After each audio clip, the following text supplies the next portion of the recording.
Okay, this is the Game is on 100 here with the video, and in this video I'm going to be talking about the Chicago Bears 2011 first round draft pick number 29 of Wisconsin offensive tackle Gabe Carimi.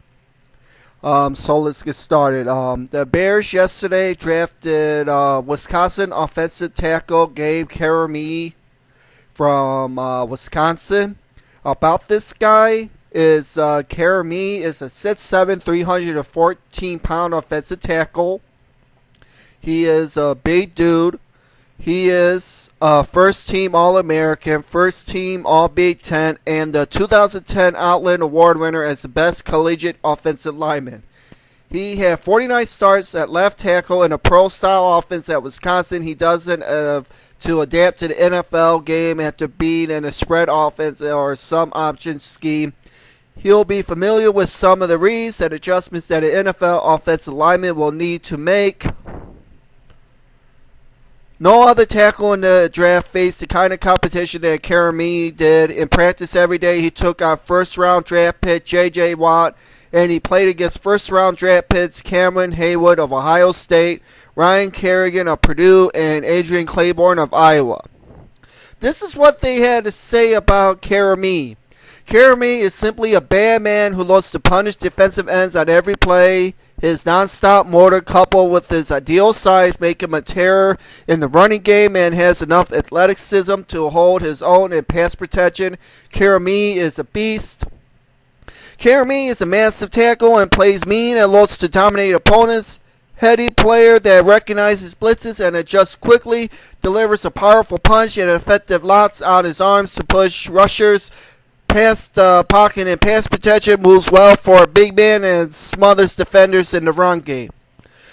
The flaws against Carimi are, like all tall linemen, Carimi struggles at times with leverage and may have to make the move to right tackle in the NFL, does not sink his hips well, and struggles to maintain leverage, which makes him vulnerable to shorter defensive ends. Footwork is a bit sloppy at times, and pass protection, which allows defenders to get an edge.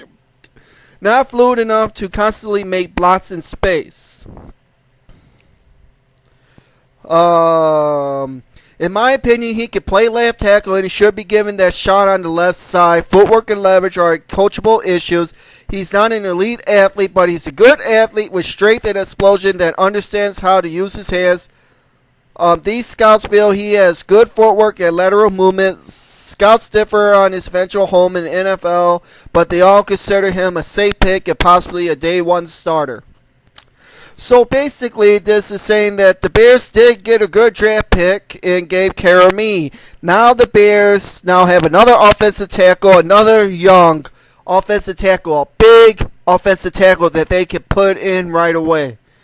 So my projection is they're going to have Gabe Carimi be at the left tackle, and they can leave Jamarcus Webb on the right side because I liked Jamarcus Webb so much last year that he was the proper fit for the Bears on the right side because like what Mike Tice said about him last year, that he is a very, very strong offensive tackle. And like I said, that what they said about Jamarcus Webb from Mike Tice said when he gave Jamarcus Webb the workout last year, that when he was in his pads, when he's doing the blocking pass, he gave Mike Tice a hit so hard that he actually chipped one of Mike Tice's teeth.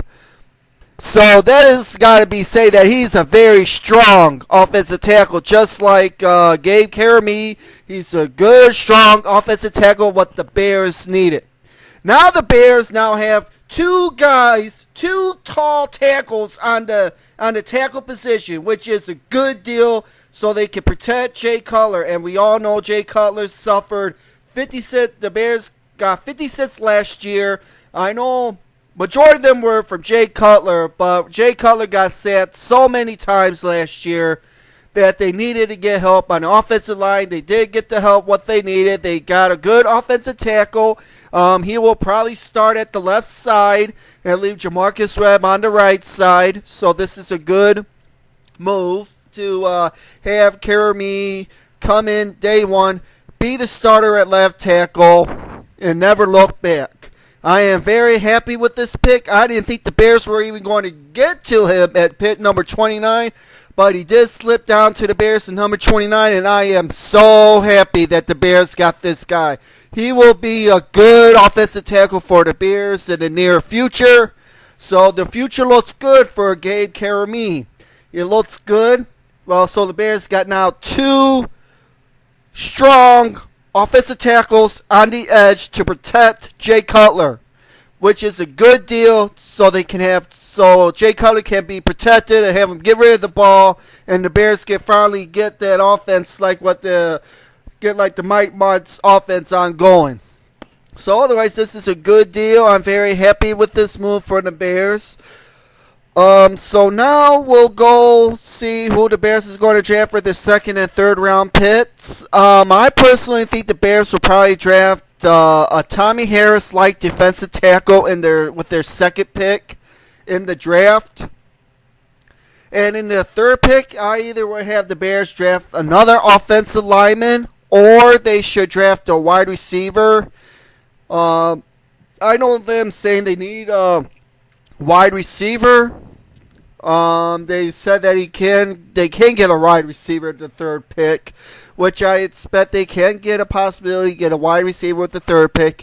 Or I would really like them to get another offensive lineman with their third pick, but we'll see what happens, what the Bears does.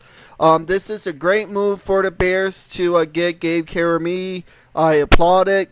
I applaud Lovie Smith, Jerry Angelo, the scouting, Greg Gabriel. I admire them for what they did. They got their guys, so I couldn't be happier that the Bears got Carimi. So looking forward today. I will be posting my my reviews of the Bears' second and third round draft picks at the end of the draft. So that video will be coming at later on tonight. So this is the Game is on 100, and I'll talk to you all later.